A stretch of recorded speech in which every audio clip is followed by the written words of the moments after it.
ته چې ومرې څوک به ژاړي. درنو اوریدونکو السلام علیکم. دغه کتاب امریکایي لیکوال روبین شرما لیکلی چې ځوان ژباړن ښاغلي میر احمد یاد پښتو ته ژباړلی دی. د دې کتاب غږیز کوونکی زه ساحل منګل یم.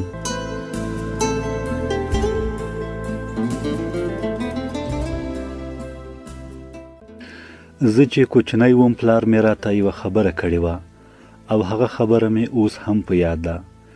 هغه به ویل زویه ته چې پیدا شوې تا ژړل او خلکو خندل، خو داسې ژوند وکړه چې کله مړ شې ته وخاندې او خلک وژاړي. موږ په داسې دور کې اوسیږو چې د ژوند موخه رانه هېره شوې ده. موږ سپوږمۍ ته انسان په منډه خېژولی شو، خو خپله کوڅه کې له یوه ګاونډي کره ورتلو ته مو ملا ماته ده.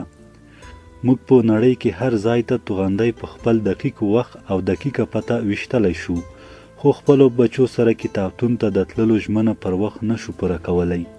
موږ برېښنالیک، فکس ماشین او ډیجیټل عکسونه لرو. په دې تل سره په اړیکه کې یو، خو بیا هم موږ په داسې وخت کې اوسیږو چې د انسانانو ترمنځ پکې اړیکې ډېرې لږې او تتې دي. موږ خپل انسانیت سره اړیکه پرې کړې ده. موږ له خپلو موخو لرې شوي یو. موږ پر ډیرو مهمو شیانو ړانده یو. او اوس چې تاسې دا کتاب پیل کړ نو زه له تاسو دا پوښتنه کوم چې تاسو ومرئ څوک به ژاړي؟ تاسې چې دې نړۍ ته د راتلو او په نړۍ کې د ګرځېدو امتیاز لرئ نو څومره خلکو ته به مو خیر ورسیږي. ستاسې ژوند به له تاسې وروسته په راتلونکو نسلونو باندې څه اغیز کړی وي؟ تاسې چې خپله وروستی ساه اخلئ نو څه میراث به درنه پاتې وي؟ ما په خپل ژوند کې دا یو سبق زده کړی، که ته ژوند ونه کاروې نو ژوند داسې دی چې تا به وکاروي. ورځې اونیو ته ځي، اونۍ میاشتو ته وځي او میاشتې کلونو ته وځي. ډېر ژر به دا ژوند ختم شي. له تاسې سره به په زړه کې یوازې همدا یو ارمان پاتې وي چې ولې مو هسې نیمګړی ژوند وکړ.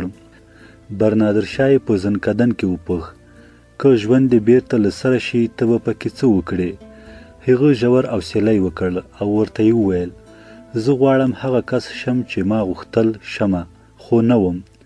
نو ما دا کتاب ولیکه چې تاسې سره داسې ونه شي.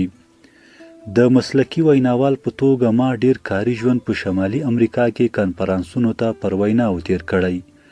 له یوه ښار نه بل ښار ته تګ او په کاروبار کې د رهبرۍ او د بیلابیلو خلکو پر ژوند نظریات شریکول مې کار وو. سره د دې چې دوی د ژوند په بیلابیلو لارو راغلي وو، خو د دوی ټولې پوښتنې هغه وخت تقریبا پر همدې یوه ټکي وې چې زه په ژوند کې څنګه ارزښت پیدا کولی شم، زه خپل کاروبار کې خپله ونډه څنګه ترسره کولی شم او څنګه د ژوند له دې سفره تر ناوخته کېدو مخکې خوند اخیستلی شم. او زما ځواب به ورته تل په همدې جمله پیلېده چې خپل غږ واوره، خپله غوښتنه وپېژنه. زه په دې باور یم چې موږ هر یو ځانګړې وړتیا لرو او دا وړتیاوې لټول غواړي. موږ ټول خپل بېساری هدف لرو، ځینې ځانګړې موخې لرو او دا موږ ته د خپلو غوره بالقوه وړتیاو او انرژۍ ښکاره کولو فرصت راکوي او په دې توګه به موږ د هغو خلکو ژوند ته ارزښت ورکولی شو چې زموږ شاوخوا اوسیږي. خپل غږ لټول په دې معنا نه ده چې تاسې خپله اوسنۍ دنده پرېږدئ. دا په دې معنا ده چې تاسې کار ته ډیر زیات متوجه شئ او په هغو شیانو تمرکز وکړئ چې تاسو یې ډیر ښه کولی شئ. دا په دې معنا ده چې تاسې د خپلې خوښې بدلون راوړلو لپاره نورو خلکو ته مه په تمه کیږئ. او لکه څنګه چې مهاتما ګاندي ویلي، ته په خپله هغه بدلون شه چې ته یې په خپله نړۍ کې لیدل غواړې. او که تاسې داسې وکړل نو ژوند به مو بدل شي.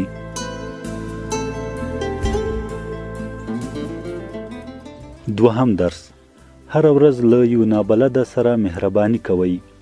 الډوس هکسلي د مرګ په وخت د خپل ژوند ټولې زده کړې له سترګو تېرې کړې او بیا یې دا ټول درس په 7 ساده ټکو کې راټول کړ. راځئ چې له یو بل سره مهربانه واوسو.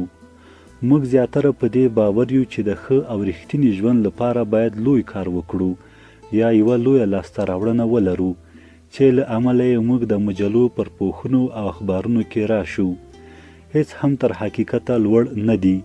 معناداره ژوند له ورځنیو مهربانیو او ښېګڼو جوړ دی او همدا زموږ عمر ته رښتینی لوری ورکولی شي. هر څوک چې ژوند ته درځي د ښودلو یو سبق او د کولو یوه کیسه درته لري. د ورځې په هره شپه کې تاسې له څنګ نه څوک تیریږي، د داسې یوې ښېګڼې او مهربانۍ یو فرصت درکوي چې تاسې انسانیت ترې څرګندیږي. نو ولې هغسې ژوند نه پیلوئ څنګه چې تاسې په حقیقت کې یاست، او هغه څه نه کوئ چې ستاسې ګر چاپېره ژوند ښکلی او غني کړي. زه خو وایم چې که تاسې د ورځې د یوه کس د مسکا لامل شئ یا د یوه نابلده کس زړه ښه کړئ، نو ورځ مو ارزښتمنه ده.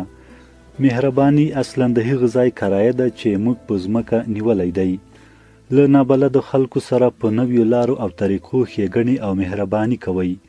په موټر کې ځئ، یو د حق العبور ټولولو ځای کې تاسې پسې قطار کې یو موټر ودرېږي او تاسې د هغه د حق العبور پیسې ورکوئ. په موټر کې یو اړمن کس ته څوکۍ پرېږدئ، نورو ته په سلام او روغبړ کې مخکې کېږئ.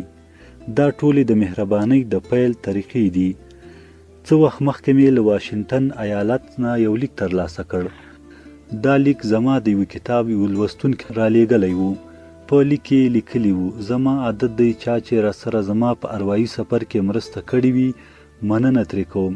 نو هیله ده چې په پاکټ کې د $100 چک زما د مننې او دعاګانو سره ومنه. ما یې ژر د دې سخاوت ځواب ورکړ او د خپل یو پروګرام غږیزه پیته یعنې کیسټ مې ورولېږه. په دې توګه هغې د خپلې رالیږلې ډالۍ قیمت ارزښت ترلاسه کړ.